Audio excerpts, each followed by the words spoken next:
Buenas tardes, mi nombre es Ximena Villarreal, soy profesora de matemática, docente de la universidad y también de la Escuela para la Innovación. Conmigo van a tener el taller de matemática destinada para la carrera de la licenciatura en nivel inicial. ¿De qué se va a tratar este taller? No tanto de contenidos específicos matemáticos, sino más bien de brindarles herramientas a ustedes para que a la hora del dictado de este contenido o de contenidos específicos de matemáticos o que tengan que hacer juegos referidos a algún tema matemático que ustedes quieran trabajar, les puedan ser de utilidad para llevar a cabo este tipo de contenidos o estrategias que por ahí se nos dificulta mucho a la hora de transmitir un contenido abstracto que es de por sí la matemática. Entonces ese es básicamente nuestro objetivo, brindarles herramientas a ustedes para que las pongan en práctica o no, eso queda a su disposición, digamos, y gusto, y dependiendo de su salita, por supuesto, para que las pongan en práctica a la hora de llevar a cabo contenidos matemáticos. Porque justamente hablando de esto, de por qué se dificulta o cómo podemos hacer para llevar a cabo un contenido matemático específico, ¿qué tenemos que hacer? Que los objetivos, uno de los objetivos esenciales, ¿sí? Que tenemos que cumplir es que todo lo que enseñemos que esté referido a la matemática esté cargado de significado, ¿sí? Tanto obviamente como para nosotros como para el alumno. Que todo lo que nosotros enseñemos tenga una respuesta para si el alumno se surge, digamos, la respuesta del por qué la señorita enseña esto en la salita, nosotros tengamos una respuesta para esa pregunta, ¿sí? Que todo lo que esté cargado sea realmente relevante para el alumno y que tenga un significado, tanto a nivel externo, ¿sí? Como tanto a nivel interno para el alumno. Externo, ¿por qué? Todos sabemos que la matemática tiene la característica de ser más bien una ciencia práctica. Todo lo que nosotros aprendemos o adquirimos en la escuela, sea a nivel inicial, primario, secundario, todo lo podemos llevar a la práctica en nuestra vida diaria, ¿sí? Desde ir a hacer las compras, contar cuántos hermanitos tenemos en nuestra familia, cuántos integrantes hay, para todo es necesario la matemática. Entonces, todo lo que el niño aprende en la sala le va a poder servir para él poder desenvolverse socialmente, pero también a nivel interno. ¿Por qué? Que él experimente y sienta la satisfacción de poder resolver por él mismo alguna situación matemática, ¿sí? Entonces, para esos dos niveles es muy importante que todo lo que enseñemos esté cargado de significado. Entonces, ahí está la cuestión, ¿cómo hacer para que lo que nosotros enseñemos esté realmente cargado de esa importancia para el alumno y para nosotros también? Por eso que tenemos que tener en cuenta y elegir muy cuidadosamente las estrategias de aprendizaje, ¿sí? Todas esas herramientas que nos van a permitir llegar de una manera más significativa a nuestros alumnos. Para eso, ¿qué tenemos que tener en cuenta? Varias cosas. El punto de vista que nosotros tenemos sobre la disciplina, ¿sí? Nosotros como docentes, cómo nos hemos formado, que por ahí a la maestra que le gusta más matemática le pone más énfasis que a otra que no le gusta tanto, ¿sí? ¿Qué punto de vista tenemos nosotros sobre la disciplina? Tenemos que tener en cuenta también cuáles son los objetivos generales y específicos desde el punto de vista de la enseñanza, tener en cuenta los NAP, qué nos piden las autoridades desde la nación, cuáles son los contenidos mínimos que tenemos que dar en nuestra salita.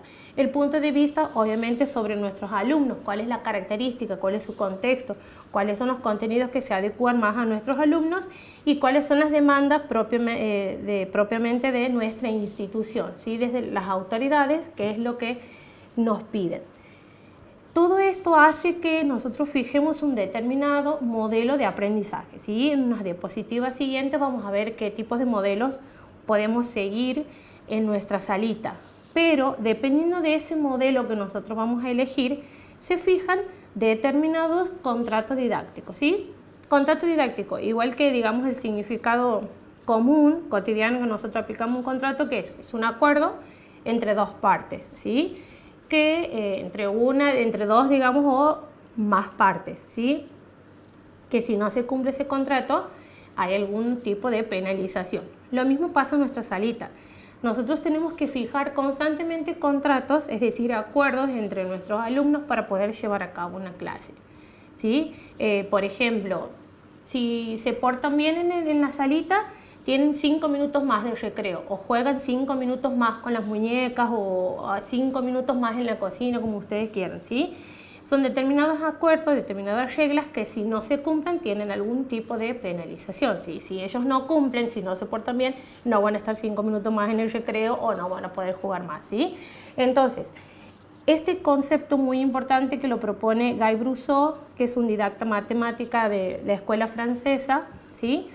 Él dice que para que nosotros podamos llevar a cabo de manera satisfactoria una clase es necesario que pautemos reglas, que pautemos acuerdos, ¿sí? Y que si esos acuerdos no se llevan a cabo, va a tener algún tipo de penalización, ¿sí? Dependiendo o teniendo en cuenta cuáles son las estrategias que nosotros utilizamos y teniendo en cuenta cuáles son los contratos didácticos que nosotros establecemos, vamos a adecuarnos a un tipo de modelo de aprendizaje, ¿sí? Se definen 3 tipos de modelo de aprendizaje. Seguramente, luego del análisis de esta clase y del análisis de este tema específicamente, van a ver que en su salita generalmente se utiliza una combinación de los 3, nunca uno constantemente, sino que siempre en algún momento aparece un tipo de modelo o un tipo de otro modelo, ¿sí? Tenemos 3 tipos: normativo, incitativo y el aproximativo. ¿Qué pasa con el normativo? Es muy parecida a la teoría conductista, ¿sí? Ese paradigma en donde tenemos un alumno pasivo, ¿sí? En donde estamos centrados únicamente en hacer pasar el saber. Tenemos un alumno, como les decía recién, pasivo, sin ningún tipo de conocimiento previo, en donde nosotros, nuestra función como docentes es depositar el contenido, ¿sí? Únicamente el alumno lo que hace es repetir lo que el docente dice o hace, ¿sí? Obviamente el saber ya está construido. ¿Por parte de quién? Por parte del docente, ¿sí? Que es el que tiene la palabra autorizada, por así decirlo, para transmitir el contenido. El segundo modelo, ¿cuál es? El incitativo, ¿sí? El alumno aquí en este caso tiene una tarea un poco más activa.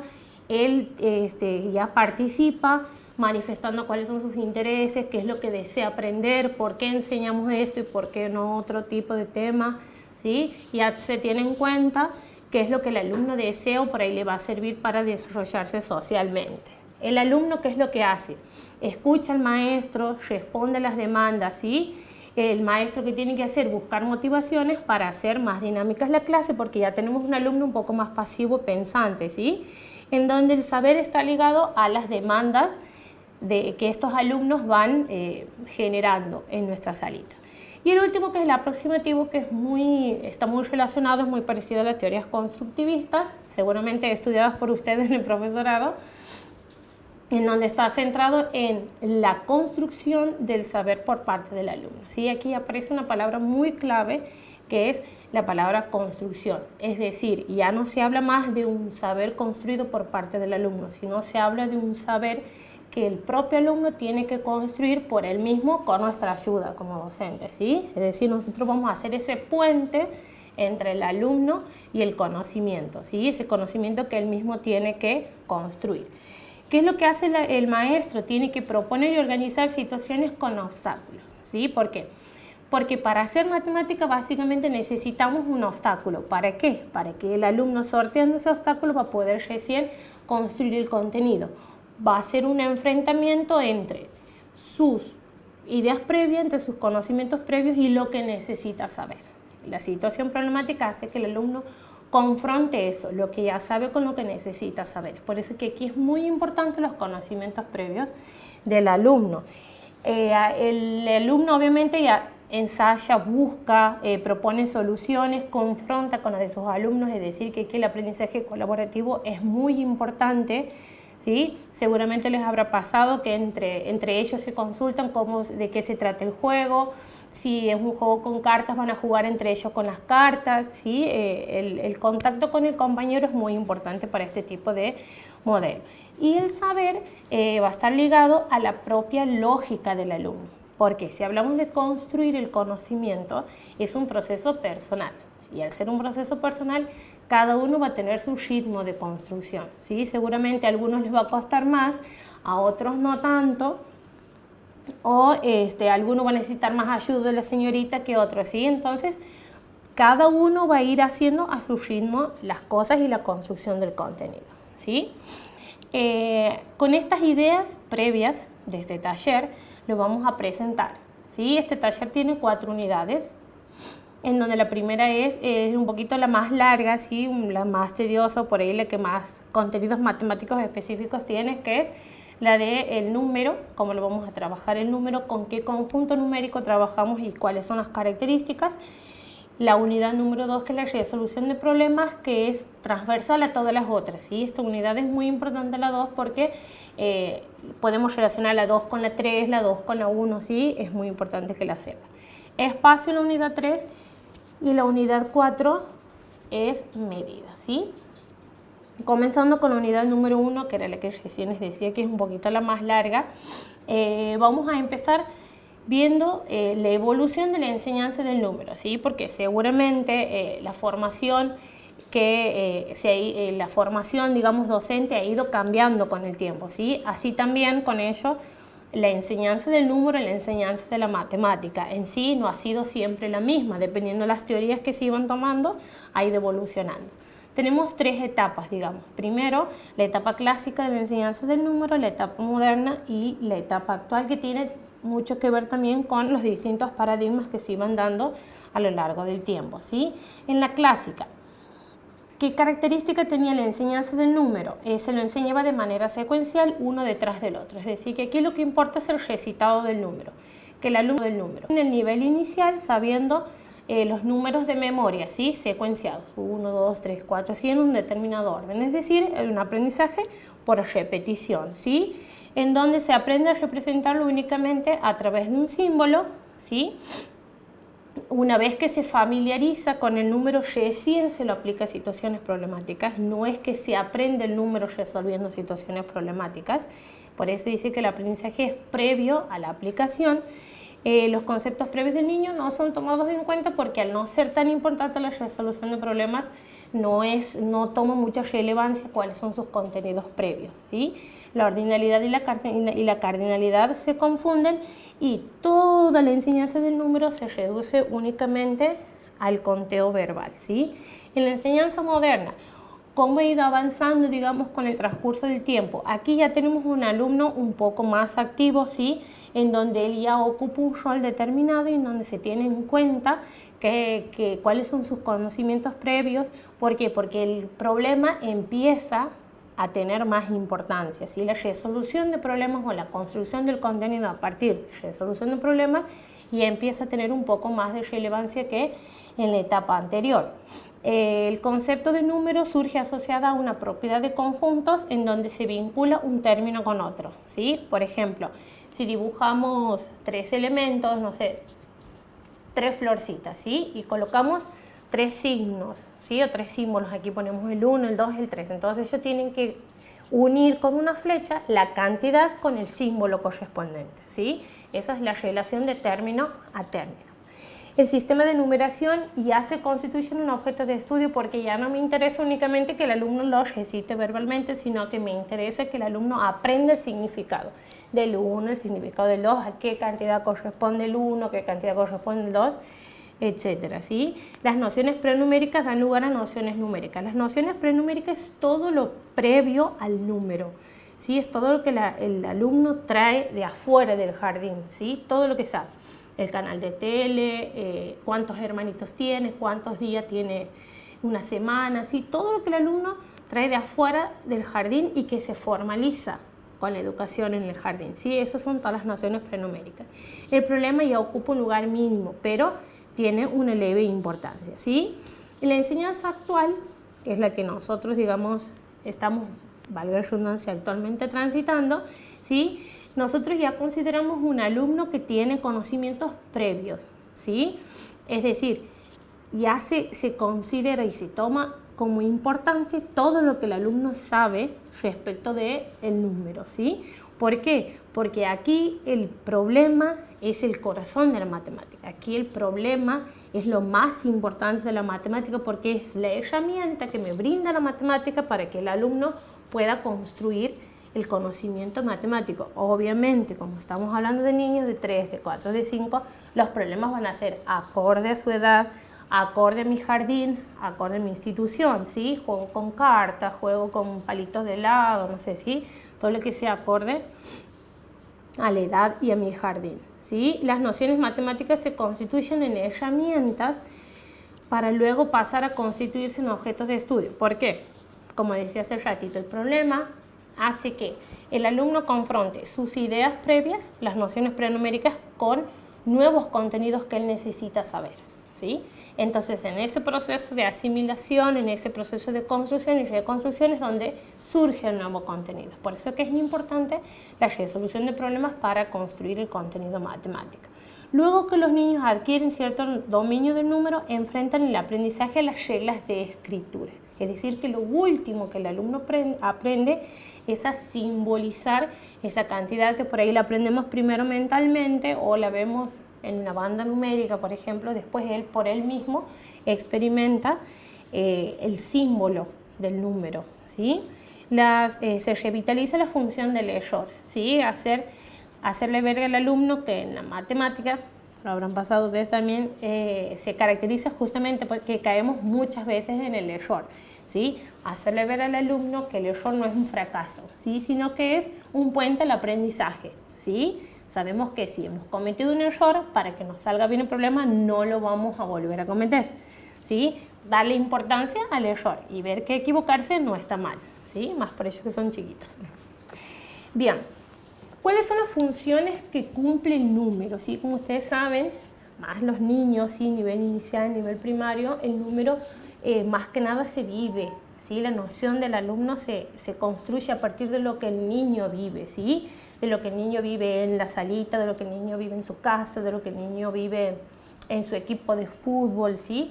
Todo el contenido lo va construyendo. Pero todas esas utilidades del número, ¿sí? Como decíamos hace rato, no sé, para ir al kiosco, para saber cuántos goles ha cometido mi equipo, para saber en qué posición ha quedado un equipo de fútbol en un campeonato, ¿sí? Para cualquier cosa que es necesario el número, todas esas utilidades se resumen en 3 funciones, ¿sí?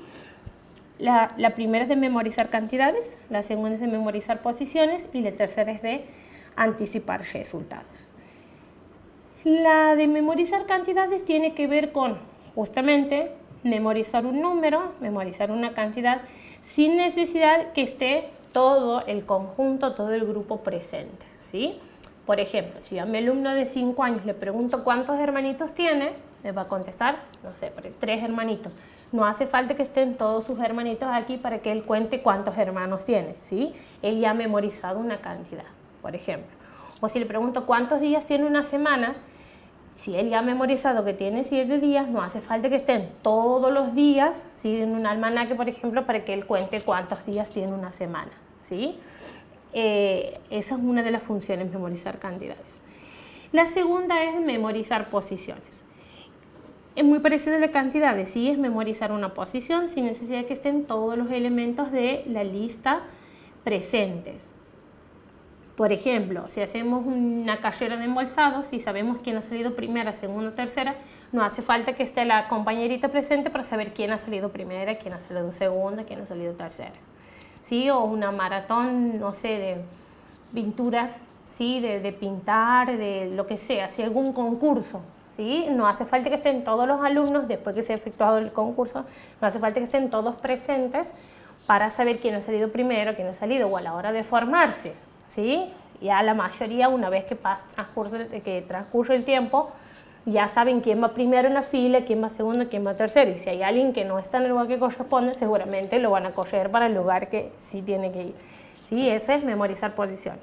Y la última es la de anticipar resultados, ¿sí? Que tiene que ver con toda esta actividad de resolver problemas, ¿sí? No tanto de anticipar, de adivinar un número, sino de más bien resolver situaciones problemáticas teniendo ciertos datos para resolver esa situación problemática, ¿sí? Estas son las 3 funciones del número que son muy importantes. ¿Por qué? Porque todas las utilidades del número se resumen en estas 3 funciones. Yo aquí les muestro un ejemplo de un juego que lo he elegido personalmente, me ha parecido interesante, desde las series de Cuadernos para el Aula, volumen 2, porque el 1 es de lenguas, ¿sí? Que se los mandado desde el Ministerio de Educación, creo que allá por los años 2000, por ahí, ¿sí? Me ha parecido que es importante este juego. ¿Por qué trabajo particularmente mucho con juegos? Después les voy anticipando con mi forma de trabajar en el parcial integrador. Es necesario que ustedes ejemplifiquen los contenidos que vamos viendo, ¿sí? No tanto me interesa que den la parte teórica, sino que más bien que pongan en práctica o me den ustedes ejemplos de su salita, ¿sí? De cómo llevarían a cabo un determinado contenido, ¿sí? Entonces por eso que yo aquí les sugiero este juego que se llama El árbol de los pájaros, en donde se trabaja la correspondencia término a término, el conteo y la percepción global. ¿Por qué? ¿En qué consta el juego? Tenemos un tablero, fíjense, con un árbol en donde están distribuidos esas imágenes de los dados, ¿sí? Y ellos se les va a dar a su vez fichas en donde los pajaritos están dispuestos tal como lo muestra ahí la imagen, ¿sí? Entonces ellos tienen que arrojar el dado y ubicar esa ficha con pajaritos, teniendo en cuenta los puntitos del dado, ¿sí? En el lugar del árbol que corresponde. Por ejemplo, si me sale el dado con 4 puntitos, uno que tenga 4 pajaritos, ¿sí? Entonces lo van ubicando en el árbol. ¿Por qué he elegido este juego? ¿O a qué análisis pedagógico corresponde este juego?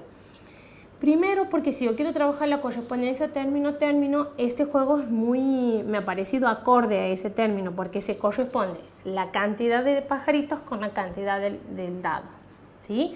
Entonces, él hace corresponder la cantidad de puntos con lo que él verbalmente va contando, ¿sí? Con la cantidad de puntos, 1, 2, 3, 4, entonces se elige la imagen, digamos, que tiene 4 puntitos, ¿sí? Obviamente está muy relacionada con el conteo, ¿sí? Y con la percepción global, porque ustedes van a ver que el niño que ya ha experimentado mucho con el dado, ¿sí? Una vez que lo arroja y mira los puntos, no hace falta que los cuente, ¿sí? Si está dispuesto, como está siempre el 6, los 3 puntitos de cada lado, no hace falta que los cuente, ya sabe que es un 6, ¿sí? O el 5 con los 4 puntitos y uno en el medio, ya sabe que tiene 5 puntos, no hace falta, digamos, que los cuente uno. Obviamente va a haber niños que sí lo van a contar, pero el que ha adquirido, digamos, la percepción global no va a hacer falta que los cuente. Entonces sí, yo pretendo trabajar estos 3 contenidos matemáticos, este juego es muy importante.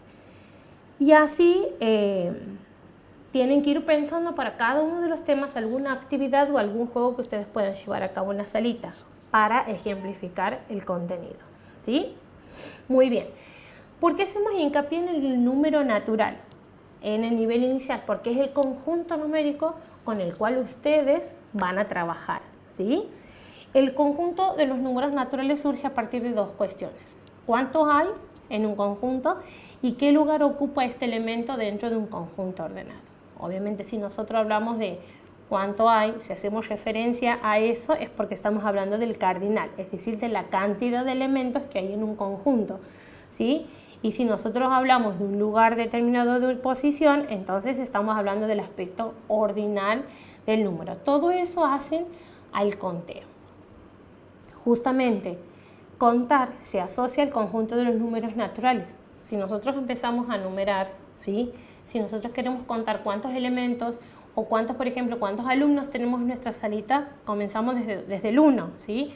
1, 2, 3, todos esos elementos que nosotros utilizamos para contar son o constituyen el conjunto de los números naturales, ¿sí? Y es el único conjunto numérico que nosotros trabajamos en el nivel inicial, el conjunto de los números naturales, ¿sí? Se lo simboliza con una letra N, tal como lo indica la diapositiva, y tiene infinitos elementos. Si bien tiene un primer elemento que es el número 1, pero no tiene último elemento. Entonces, por eso que son infinitos los números naturales.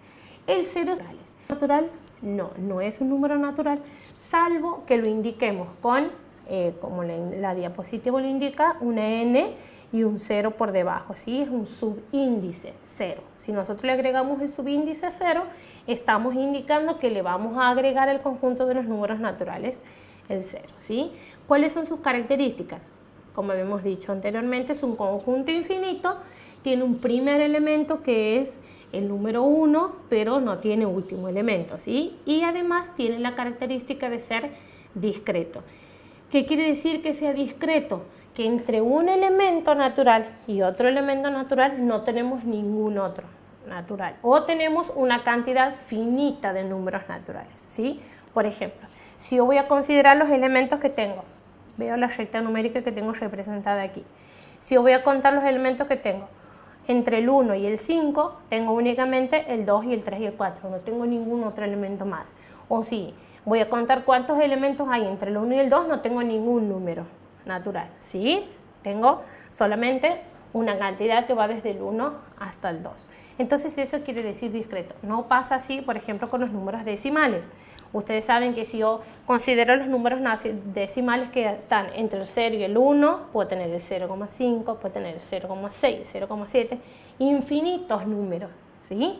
No es el caso de los números naturales, que entre un natural y otro número natural tengo una cantidad finita de elementos, ¿sí? Esa es una característica de los números naturales. Vamos a ver qué propiedades, qué podemos hacer nosotros con este conjunto de números naturales, ¿sí? Vamos a basarnos en las propiedades que cumplen tanto la adición como la multiplicación, porque son las dos operaciones madre, ¿sí? De ahí se derivan las otras.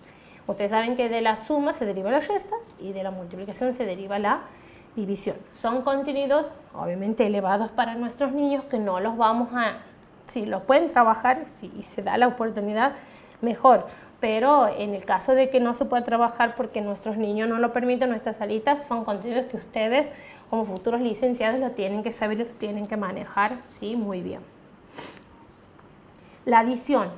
¿Qué propiedades cumple? Fíjense, arrancamos con la propiedad de uniforme, ¿sí? La propiedad de uniforme, ¿qué nos dice? Que si nosotros consideramos un par de números naturales cualquiera, ¿sí? Dos números naturales cualquiera, y si los sumamos, el resultado también es un número natural. Por ejemplo, si nosotros consideramos un elemento 1, que es un número natural, consideramos un elemento natural 6, que también es un número natural, si nosotros lo sumamos, ¿sí? El resultado nos da 7, que también es un número natural. La propiedad cancelativa, ¿qué nos dice? Que para que se mantenga la igualdad, fíjense que ahí en símbolos dice A más B igual a C más B. Para que se mantenga esa igualdad, es necesario que esa cantidad A sea igual a esa cantidad C.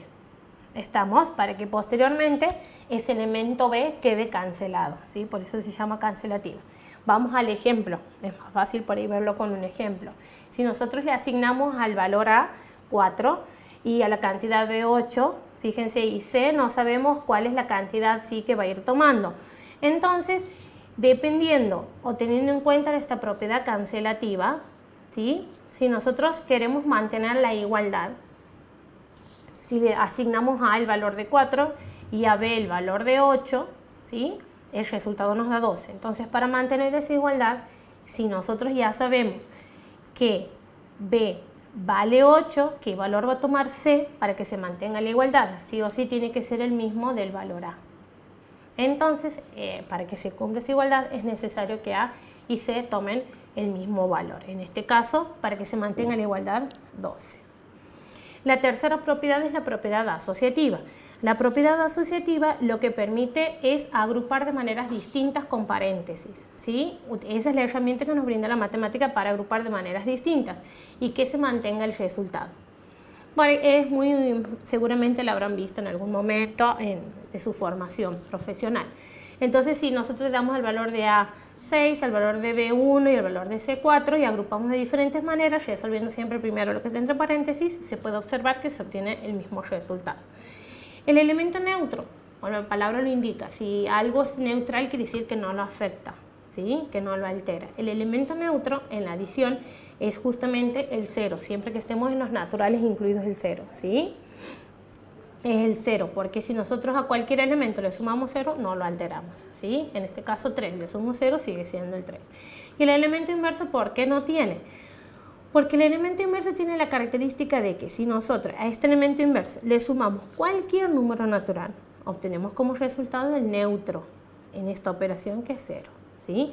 Obviamente ese inverso no va a existir porque para que yo a 5 le sume el elemento inverso y me dé igual a 0 es necesario que ese inverso sea negativo y los números negativos no son naturales. Entonces por eso que no tenemos inverso. En la multiplicación, ¿sí? ¿Cuáles son las propiedades que se van a ir cumpliendo son las mismas. ¿Estamos? La uniforme, si tomamos dos números naturales, el producto me va a dar otro número natural. La cancelativa, para que se mantenga la igualdad sí o sí, A y C tienen que valer lo mismo. Si la asociativa igual me permite agrupar de diferentes maneras los factores para que el resultado me siga dando el mismo. La conmutativa, no hace falta mantener un orden, se puede cambiar, ¿sí? Y me va a seguir dando el mismo resultado. La famosa frase, el orden de los factores no altera el producto, ¿sí? La existencia del elemento neutro, que a diferencia de la suma, que era el 0, aquí es el 1, y el elemento inverso no tiene. ¿Por qué? Porque si nosotros un elemento natural le multiplicamos, el inverso, nos tiene que dar el neutro en esta operación, que es 1. Ese inverso tiene que ser sí o sí una fracción para que nosotros simplifiquemos los 5, en este caso como se ve en el ejemplo, y me quede igual a 1, ¿sí? Entonces, la fracción no es un número natural. Entonces, por eso que no tenemos inverso en la operación multiplicación de los números naturales. Esas son todas las operaciones, esas son las dos operaciones, digamos, que más se trabajan, y las propiedades que se pueden aplicar en ese conjunto para este tipo de conjuntos de los números naturales y para este tipo de operaciones.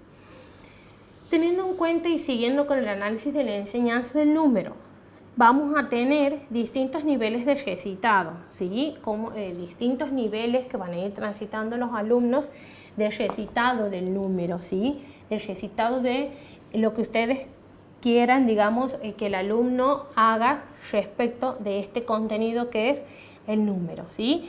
Fíjense que la flecha va de manera ascendente, ¿sí? Es decir, desde un nivel más sencillo hasta el más complejo, ¿sí?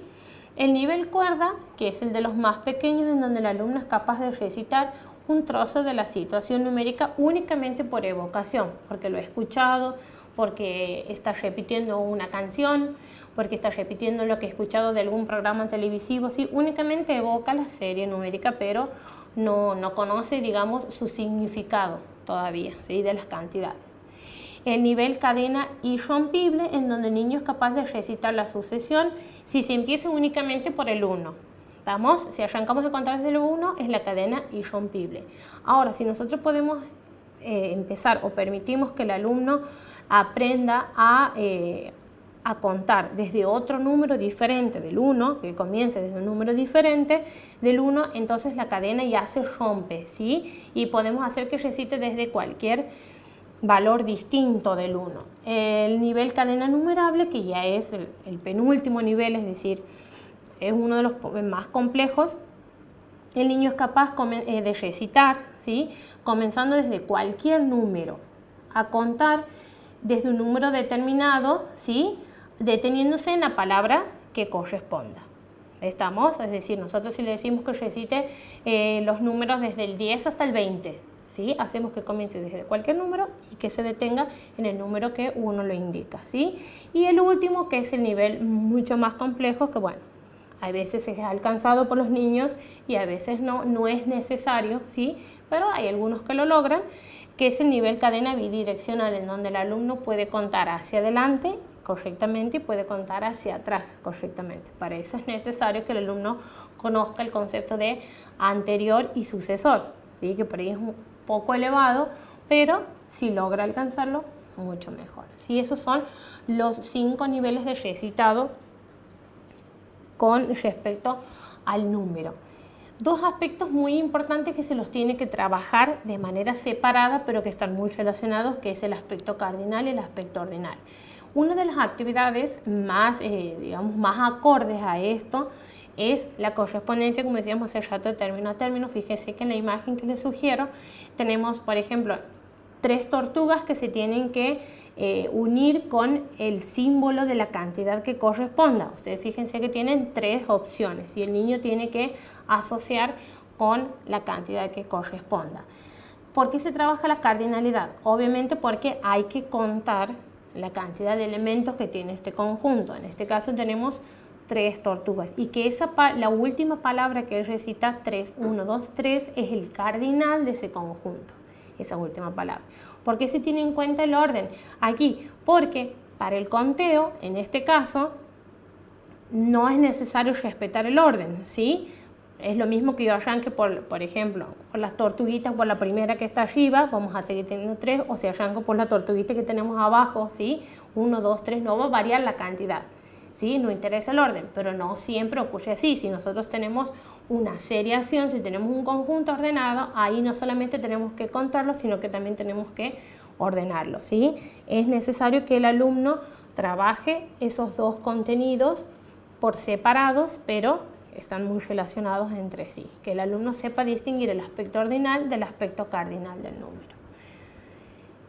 La segunda unidad, que es la más importante de la que les decía hace rato, porque va a ser transversal a todos los contenidos, ¿sí? Esta unidad puede relacionarse con la 1, con la 3, con la 4, ¿sí? Es muy importante que la sepan. ¿Por qué?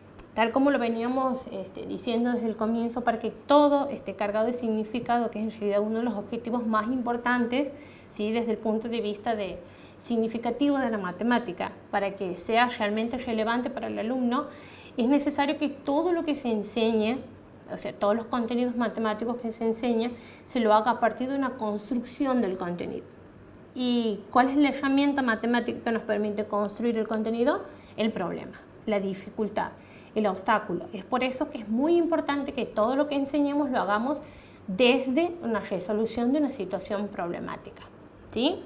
Nosotros nos vamos a basar en la teoría de Roland Charnay, que es de la misma escuela de Guy Brousseau, que lo habíamos nombrado al comienzo con el contrato didáctico, ¿sí? Si ustedes buscan o consultan otro material bibliográfico, van a ver que hay otros autores que se han abocado a este contenido. Pero el más significativo, el que más se adecua a nuestro taller, puesto en común, digamos, con los docentes, de esta cátedra, de este taller de la escuela, hemos elegido Roland Charnay, ¿sí? ¿Qué es lo que propone él? Nos dice que es principalmente a través de la resolución de matemáticas, a través de resolución de problemas, cómo el docente ayuda al alumno a construir el saber, ¿sí? Le da una principal función al docente, que es ayudarlo al alumno, pero también el rol del alumno es muy importante a la hora de la construcción del contenido por parte de él mismo, ¿sí? Es a través de la interacción también con sus compañeros que él construye el contenido, ¿sí? Entonces es importante el rol del alumno, es importante el rol del docente, pero también es importante el rol de su entorno, el rol que cumple cada uno de los compañeros con los que comparte diariamente su salita. Es por eso que la resolución de problemas viene desde el comienzo del aprendizaje, ¿sí? No es que primero aprendo y después lo aplico en una situación problemática.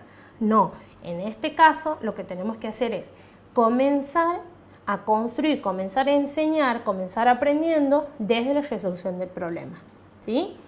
¿Por qué? Porque a partir de esto vamos a construir el sentido del conocimiento matemático. Muy importante en nuestros alumnos desde pequeños, nada más que ya empiecen a aprender matemáticas resolviendo problemas desde pequeños, ¿sí? Es por eso que resolver problemas matemáticos, viene desde el corazón de la matemática. Es decir, hacer matemáticas es básicamente resolver problemas, ¿sí?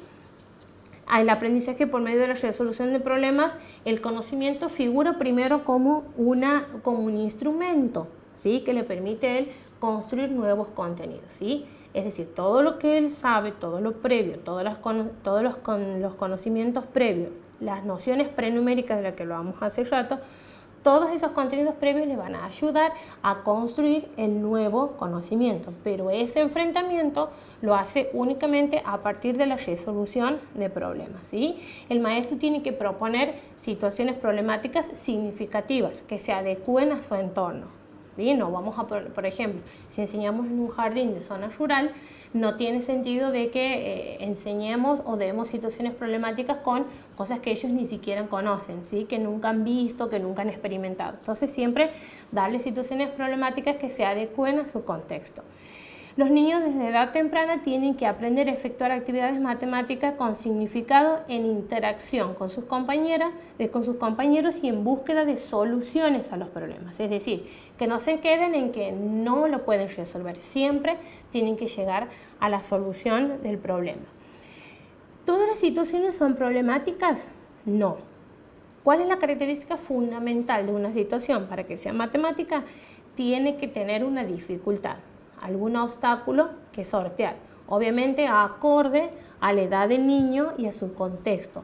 No tiene que ser ni muy fácil, pero tampoco muy difícil, sino que tiene que ser un problema acorde en el cual el niño pueda llegar por él mismo, con nuestra ayuda y con la ayuda de sus compañeros, a la solución. Él mismo puede construir, ¿sí?, la solución del problema, porque esa solución es justamente ese contenido nuevo matemático que el docente quiere enseñar, ¿sí?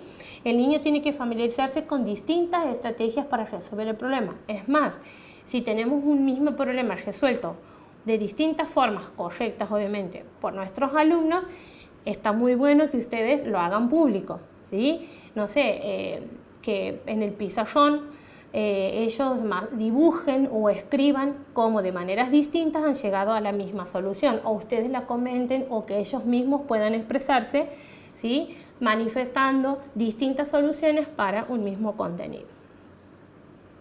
¿Cuáles son las 4 etapas de resolución de problemas según el autor Roland Charney? Insisto, si ustedes consultan con otro material bibliográfico, tal vez tengan otras etapas, tengan más, tengan menos, pero son todas similares. Y nosotros nos basamos en esta teoría, ¿sí? Son 4. La acción, la formulación, la validación y la institucionalización, ¿sí? La acción es todo lo previo a la resolución del problema. Es la disponibilidad que tiene el alumno para resolver el problema, que también depende de nosotros, de cómo predisponemos, de cómo ambientamos nuestra clase para resolver un determinado problema, ¿sí? Por ejemplo, si damos un juego con cartas, seguramente que van a hacer el alumno previo a la resolución del problema. Van a jugar con las cartas, van a elegir colores, van a elegir turnos, quién va a tirar primero el dado, quién va a tirar segundo, ¿sí? Todo lo que se hace previo a la ejecución del juego. La segunda etapa es la formulación, que es la resolución del problema en sí, es la resolución del juego, es la ejecución del juego en sí.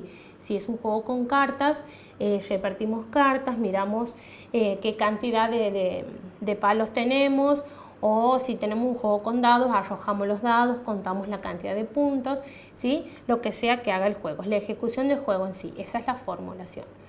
La validación, como la palabra lo indica, validar, ¿sí?, que quiere decir darle un valor, testificar, decir si está bien o si está mal, ¿sí?, darle un valor correcto o de incorrecto.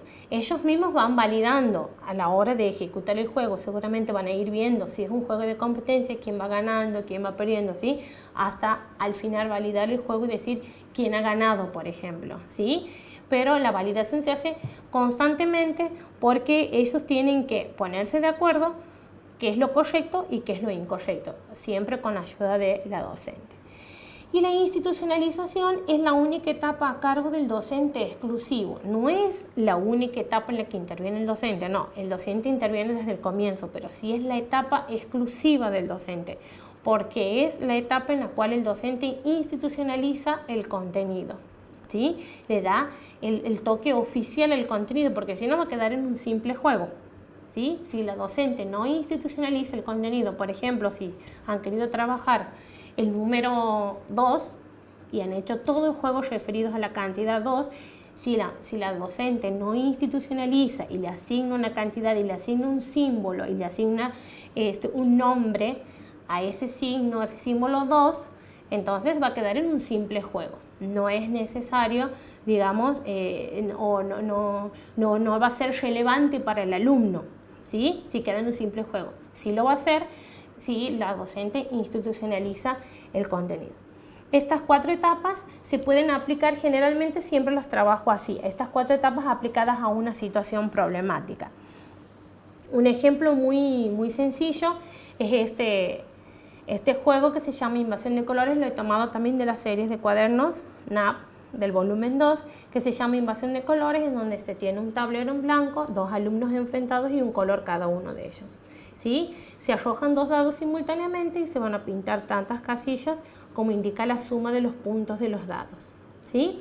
Entonces, primero fijamos cuáles son los contenidos que se van a reforzar con un juego. Este juego lo sugiero yo, ¿sí? Ustedes seguramente en el parcial domiciliario van a ver que tienen para sugerir ustedes qué juegos harían o llevarían a cabo en su salita y cómo el alumno reaccionaría o qué haría el alumno durante la acción, qué en la formulación, qué en la validación y qué harían ustedes en la institucionalización, ¿sí? ¿Cuáles son los contenidos en este caso? La adición, obviamente no propiamente con esa palabra, sino agregar cantidades, agrego 1, agrego 2, nociones espaciales, no invadir la cuadrícula del otro, colores, respeto por el turno, no necesariamente siempre se trabajan contenidos específicos matemáticos, sino que también pueden trabajarse contenidos que ayuden a la convivencia en el aula o que ayuden a otras asignaturas, ¿sí? Cualquiera de las actividades que ustedes pueden llevar a cabo pueden utilizarse distintas estrategias para trabajar distintos contenidos. Acción. ¿Qué haría el alumno en la acción? Si tenemos un juego con tableros y tenemos colores y tenemos juegos, seguramente va a manipular todo el material concreto, va a manipular el tablero, los dados, va a elegir quién va a tirar primero o si se va a tirar simultáneamente, va a elegir el color y demás. En la formulación, en la ejecución del juego en sí, se arrojan los dados, se pintan los casilleros. La validación, y hay distintos momentos, va a validar, van a ir validando los alumnos, van a ir viendo quién va pintando más, sabe que es el que va ganando, el que va pintando menos, el que va perdiendo, y al final el que pinta todo el tablero va a ser el que ha ganado finalmente el juego. Y la institucionalización, que es la etapa a cargo de la docente exclusivamente, en donde se oficializa el contenido, ¿sí? Se pretende que la docente le dé un cierre final a ese juego, diciendo que lo que se ha trabajado es, por ejemplo, este término, si bien es adición, la palabra, digamos, matemática formal, pero ustedes lo pueden trabajar desde agrego cantidades, se puede trabajar después este mismo contenido con otros materiales concretos y demás. La idea es que ustedes estas 4 etapas de resolución de problemas la apliquen a distintos contenidos, ¿sí?, que ustedes quieran llevar a cabo en su salita con sus alumnos, dependiendo cuál sea su grupo, dependiendo de la institución